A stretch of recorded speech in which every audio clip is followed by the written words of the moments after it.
Lord calls out. For behold, in those days and at that time, when I bring captives of Judah and Jerusalem, I will also gather all nations and bring them down to the valley of Jehoshaphat, and I will enter into judgment with them there on account of my people. So he is talking about salvation, and all the nations are going to be affected by this.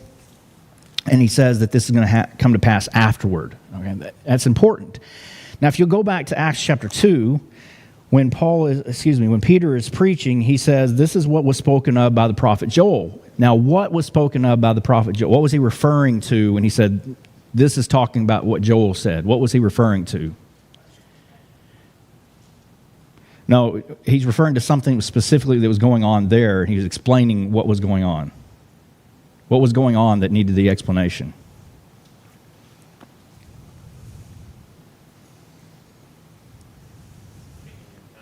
Yeah, I had all these people speaking in tongues, and the people were confused by this.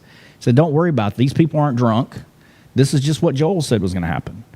Now he's talking about something, and they may have been confused, so he clarifies. And he quotes Joel chapter 2, and it says, it shall come to pass in the last days, says God. Now you notice there's a difference between, he called it the last days, and what Joel actually said was afterward, right?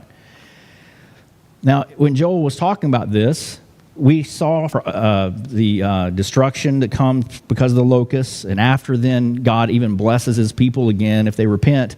After all this happens, at some point, it's going to happen this way. He'll pour out his Spirit on all men. And Peter says, he goes ahead and calls that the last days. And there are other references. He didn't say last days. He said afterward. And Peter is giving the explanation of what that means, last days. So what are the last days? Look at Isaiah chapter 2. This is, it's not called last days, but it's called latter days, which means later days. And latter days, this is where the Latter-day Saints get their idea, but they're misusing the terms. But the latter days are the same days that Joel is talking about. But he says here, above the hills, and all the nations shall flow to it. Now, when Isaiah wrote this or said this, I don't think he had any idea what that meant as far as what that term is referring to. He just knows it's some of the end times. And I could imagine that they probably could see that as end times in the sense of the time of the end, but it wasn't intended to be that way. It doesn't matter what they thought it meant. It matters what it was. So look at the book of Micah.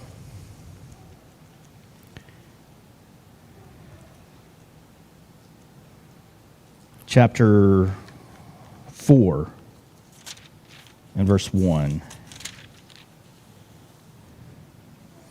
this is almost verbatim.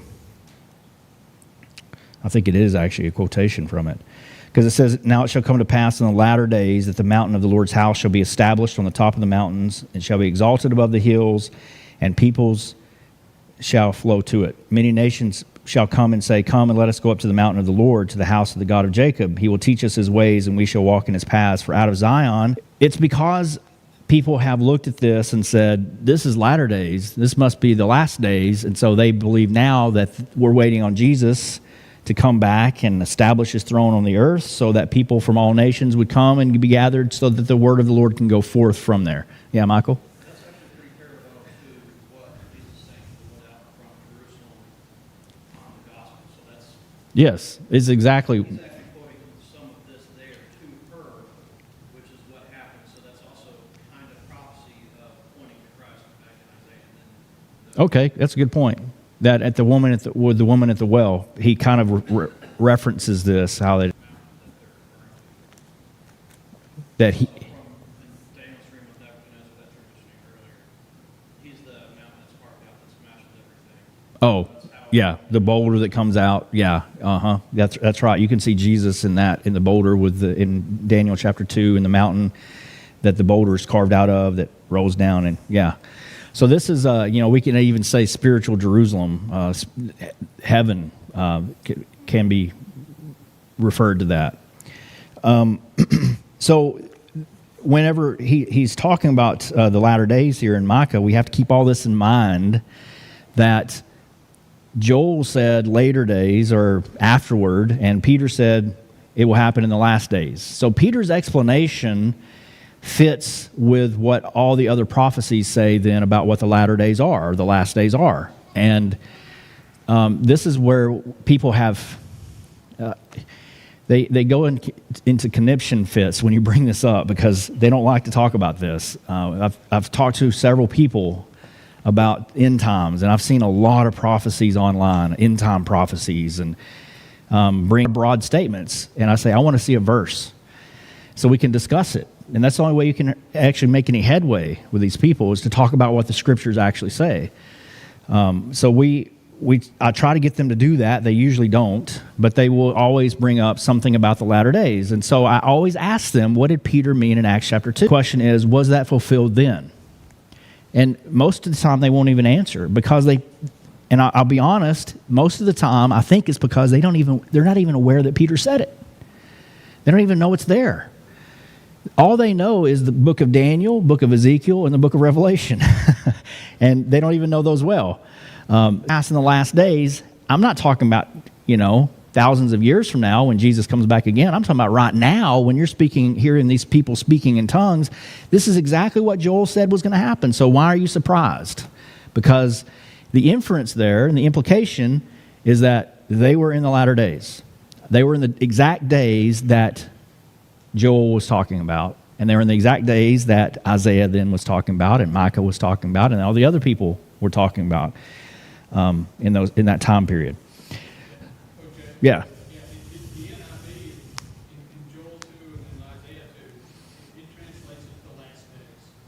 It doesn't say the latter days. It says last days? Yeah. I think, I don't know.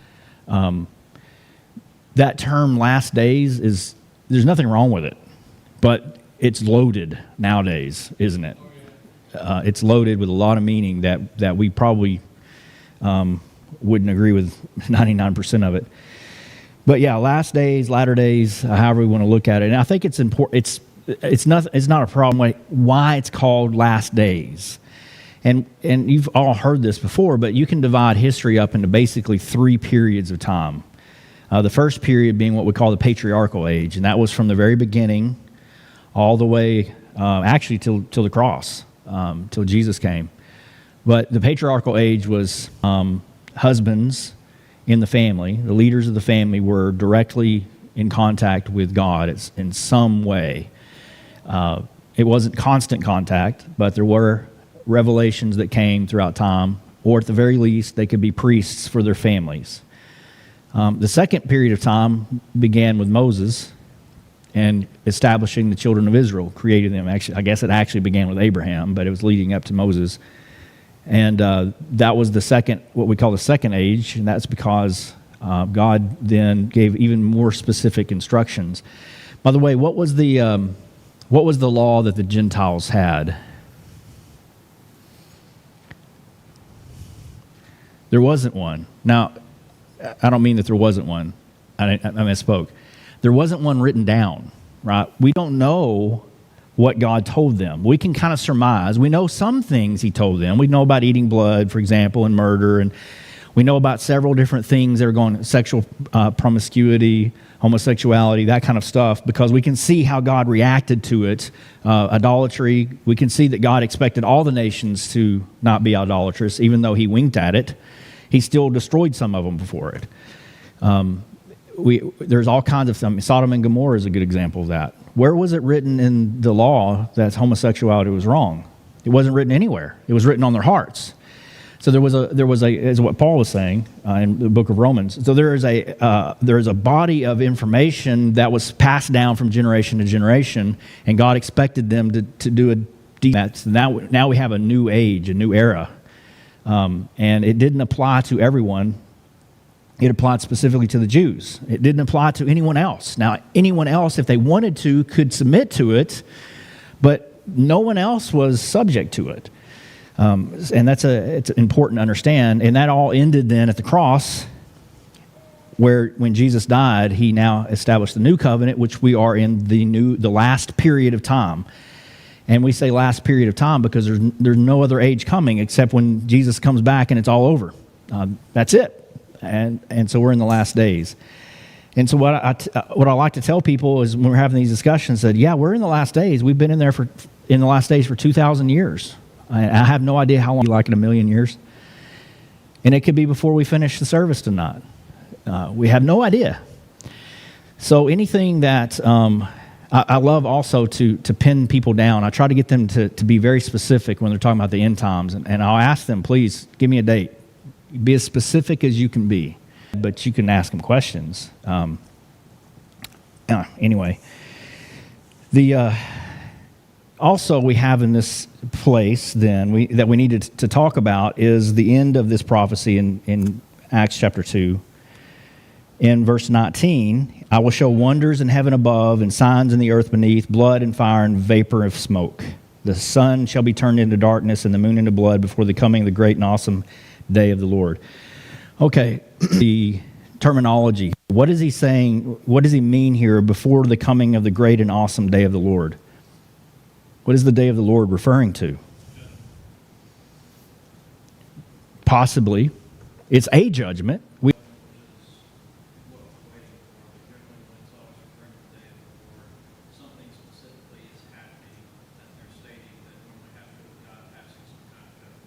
Yes, that's correct. In fact, that's what we see in Joel 2. Remember? In fact, he calls that the day of the Lord. And the day of the Lord for them was what? These locusts coming through. So that's one of the ways of looking at it. He could be ultimately talking about the day of the Lord. Now let's suppose that he's talking about the day of the Lord in the sense of the final judgment. I know I keep pointing over here. I see a timeline in my head, and it's backwards for you, so I'm going the opposite direction. But what goes on? What do we know about the day of the Lord, the second coming of Jesus? Every eye will see. There won't be any of the secret rapture stuff. What else? The dead will be raised, right? All at once, yeah. Skies roll back. Say it again. He's coming in the clouds. He'll never touch on earth again, right? All right, coming in the clouds. What else? No one knows when. Okay. Now, if you know, also then, does that mean there will be signs? Will there be signs of his coming?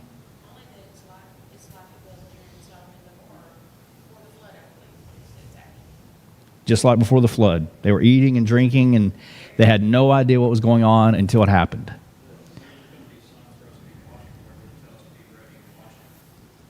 When in what you're referring to is actually in Matthew chapter 24, and actually in Mark and Luke, those signs that are mentioned there. Remember when we went through it, were signs that were affecting the first century Christians, because they were waiting for what were they waiting for at that time?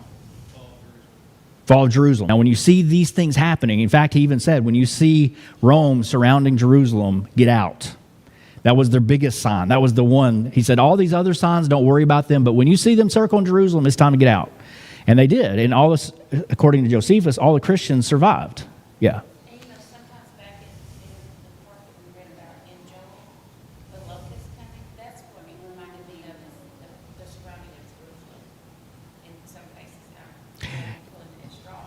Well, yeah, there are people that believe that that's talk about humans that are surrounding Jerusalem, or even at the end times where there's going to be Gog and Magog have a big battle of Armageddon, and there's all kinds of explanations. Yeah, but you're not talking about that. Yeah, so I mean, Jesus talked about a coming destruction, a judgment upon Jerusalem, right? When was that going to take place? 70 AD. That's when Jerusalem was destroyed.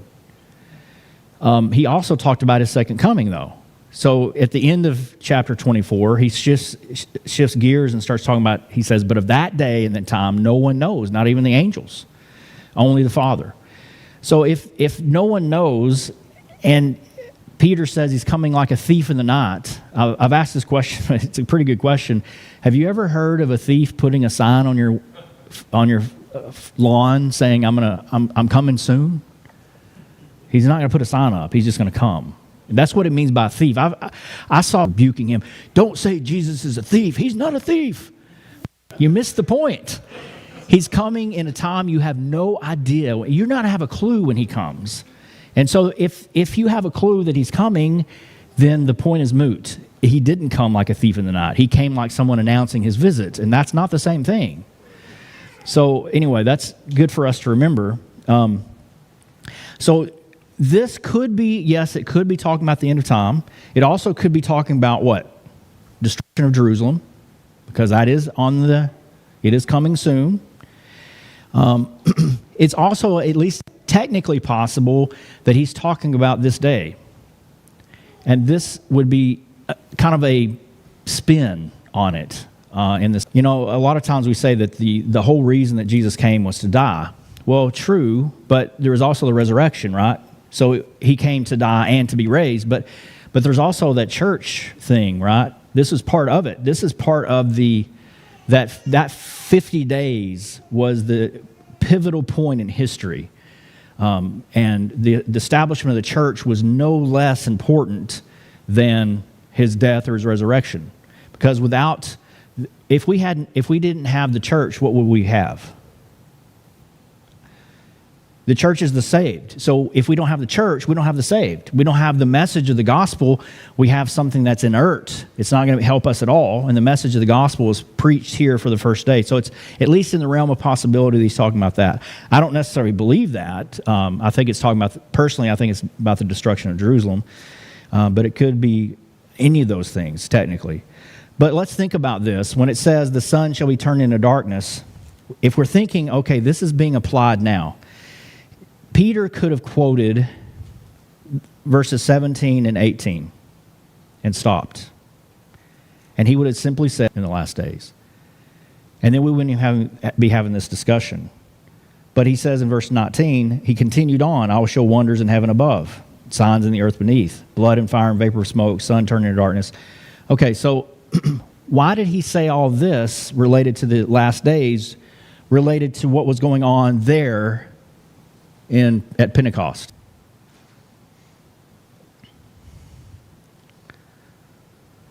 It's not an easy question, I admit.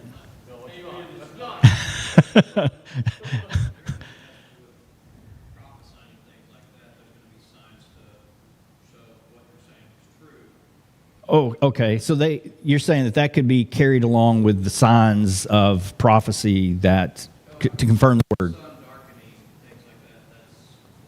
Yeah. We understand more of this stuff today because we're able to study this stuff, whereas then it's got to go. They don't know what's completely going on, and so when you get a revelation kind of like that, it's like, oh, what this guy just said that was going to happen before it even happened. How would he have known that? Yeah. Okay. I can see that. What he's saying about salvation must be true. Sure. Okay, and I just thought of this. In Joel, he already talked about the sun being darkened, but that was related to the locusts. And then he says, in the latter days, or after the time after this, so it's happening again. You might be tempted to say, okay, it's a similar thing. Not necessarily, though. So language. This is a style of language. Have you ever heard someone say that an event happened and the earth shook? It shook the world. In what kind of context? I think they talked about the Beatles that way. With time, like it's earth-shattering, right? We use that term all the time. What do we mean? Do we mean when we say this is earth-shattering that Jesus is returning? No, what do we mean by that? It's a huge deal. It's a huge event. That's what apocalyptic language is. It's simply exaggerated terminology to emphasize the importance of an event. That's why you can look back in Ezekiel and Joel and talk about how all these things are so badly, the world is coming to an end. And in fact, their world was coming to an end. And so that's the way that they can describe, that's how they can describe the coming of God in Egypt, in destruction of Egypt, that God is coming in the clouds like the end of time. God himself is coming. God himself did it. In fact, you can look at the book of Ezekiel, the first chapter.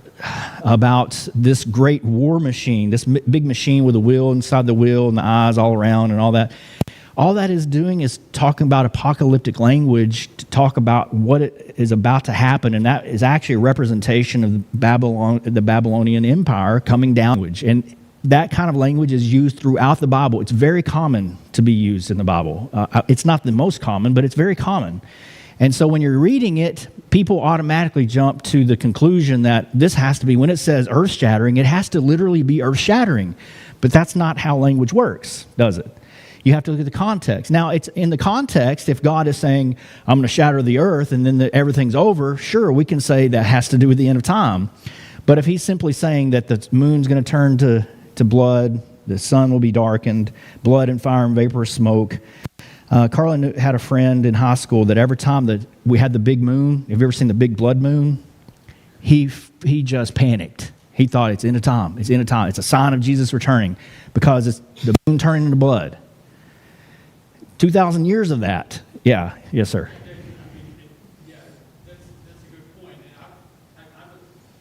And ever since the church was established on the day of Pentecost, we've had solar eclipses and we've had blood moons. Mm-hmm. And also, those people who have named the name of Jesus as their Savior and been baptized, they're saved. Sure. Yeah, that's right. There's no reason to panic if you're a Christian, right? So, I mean, I don't know all the answers about when Jesus comes. I don't know exactly what it's going to look like, and nobody does. But I do know that this kind of language is not necessarily talking about the end of time. He could be just talking, what monumental event is happening right there that could be used to describe as the earth changing? Okay, the crucifixion, the resurrection. What else? What's happening then? The people are turning the world upside down are starting right here. This movement began here. And well, when he died, right. Yeah. So we're entering in the last days with the darkness and with the shaking and literally happening. That's a good point. So this is a monumental event that's happening here. And the reason he's quoting the apocalyptic language is not to scare people about doomsday at the end of the world. He's talking about monumental shifts. You need to pay attention. Drunk and they're playing games with you. The world is changing as you know it, and it did from then on. That was the defining moment for humanity when we actually could stand in the presence of God and be forgiven of our sins. It never happened before, not like this. Okay, very good. I really appreciate your comments and the discussion we had. We'll pick up there next week.